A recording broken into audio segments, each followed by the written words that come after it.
Hello everyone, and we are reading the Bible in lockdown for one more time this week. We'll take a break over the weekend and resume next week.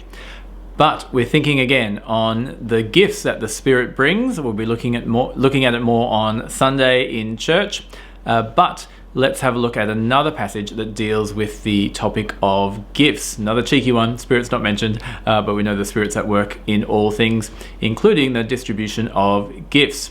We're going to look at 1 Peter chapter 4 because gifts are things that people desire and want to experience in the Christian life, but they're not the big things to focus on. The big things to focus on are what's the purpose of them and what's the goal of them. Why has God given us gifts to use, and what should be the result?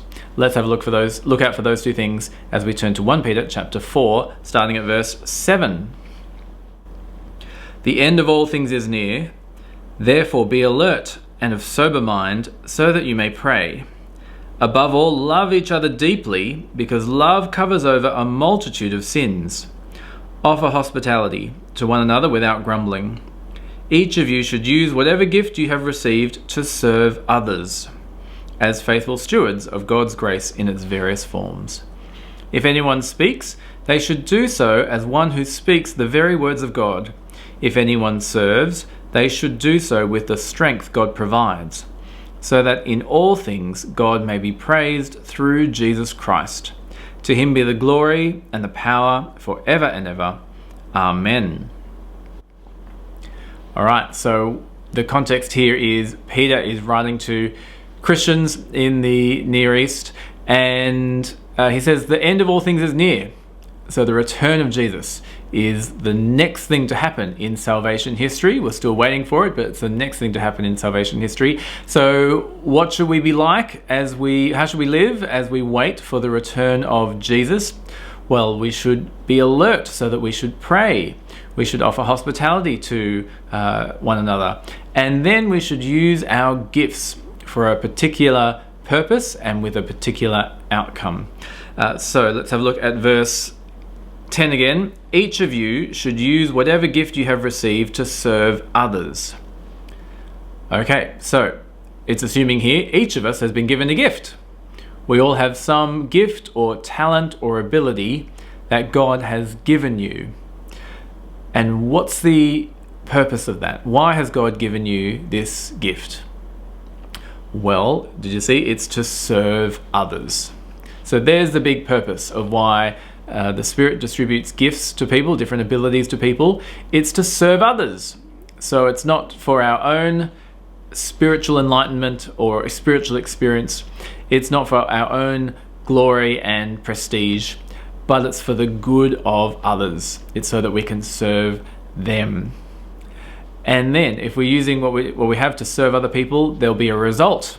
Let's see what the result is. Next verse, verse 11. If anyone speaks, they should do so as one who speaks the very words of God. If anyone serves, they should do so with the strength God provides, so that in all things God may be praised through Jesus Christ. So did you see the goal that should happen if we're using our gifts? It is so that God may be praised through Jesus Christ. That's our big goal. We want God to get praise. We want God to be glorified, not ourselves, not even our church, but God himself. And how does God receive praise and glory as we use our gifts? Well, if it's a speaking gift, we're to speak the words of God. And so it shouldn't be our speaking ability that brings glory, that receives glory. It should be the words, what God has to say, so that praise is given to God. And then as we serve, we should serve in the strength that God provides.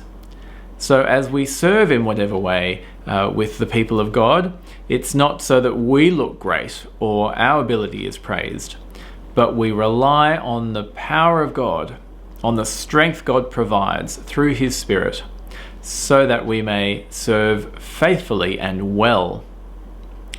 I don't know how often you pray in preparation for our Sunday services. It's a great thing to do. You know, we often get to Sunday and we need to get the family ready to come to church. and it's all a bit of a blur. Well, maybe this week, particularly because it's online this week as well, and you might have a bit of time to do this before Sunday, pray that Sunday will be a time where people serve others by using their gifts, and that God will be praised as they serve. So you could pray for those who speak, those who are up the front giving a sermon, or those reading the Bible or leading us through our time of corporate worship. Pray that they will speak the very words of God, that they won't be speaking for their own glory, they won't be speaking their own ideas, but they'll be studying the scriptures, working out what God has to say, and says that. Be praying that we will speak the words of God this Sunday at church. And then for those who serve, well, we've got fewer people serving this week because we've got church online, but pray that the people on the tech team doing the sound and the live stream and the slides, that they will serve with the strength of God. They've got a very tricky job to do, particularly during when it's online church only.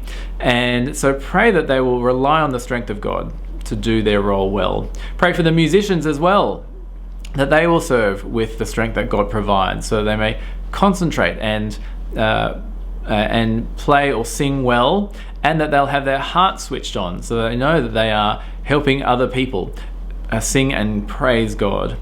And as all the people who serve on Sunday, whether it's up the front or behind the scenes, pray that the outcome of their work will be that God will be praised, as many around our suburb and beyond will hear the very words of God, and will see people serving in the strength of God, and praise God for that happening through people using their gifts.